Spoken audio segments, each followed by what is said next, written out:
কঁকালখন লাগিল যে মই এনেকুৱাকৈ নামটোহে কৰিম। হ'ব হ'ব মই তাতো চুই দিলে আহিবলৈ পাই যাম।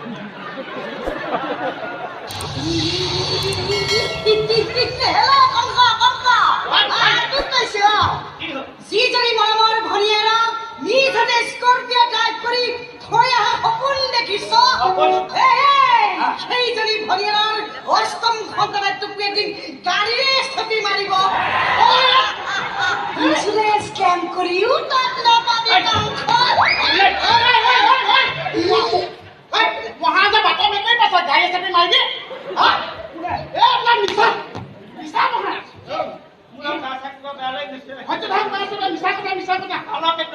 তুমি ইমিডিয়েট এটা কাম কৰা আমাৰ এৰিয়াত যিমান গাড়ী আছে চবৰে চকা খুলি দিয়া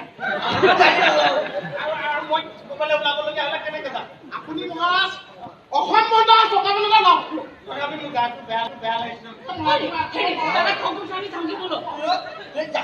কিন্তু মই এতিয়া স্কৰ্পিঅ'খন চলাবৰ কাৰণে ছুটি নাপায়।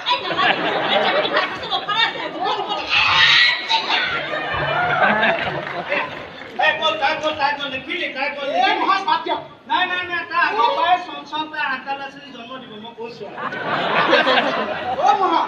আপোনাৰ অষ্টম সন্তান জন্ম দিব নোৱাৰে কেনেকে কলি বহুদেৱ যিটো চাৰ্জখন আকাশৰ লগত হাইকোৰ্ট নেযাবি হাইকোৰ্ট নেযাবি শুনে তোৰ 8 নম্বৰৰ সন্তানে মোক মাৰিব নোৱাৰে চুগাৰ মোৰ আজি 600 2 নম্বৰটো প্লেনিং কৰোঁতে মই যাম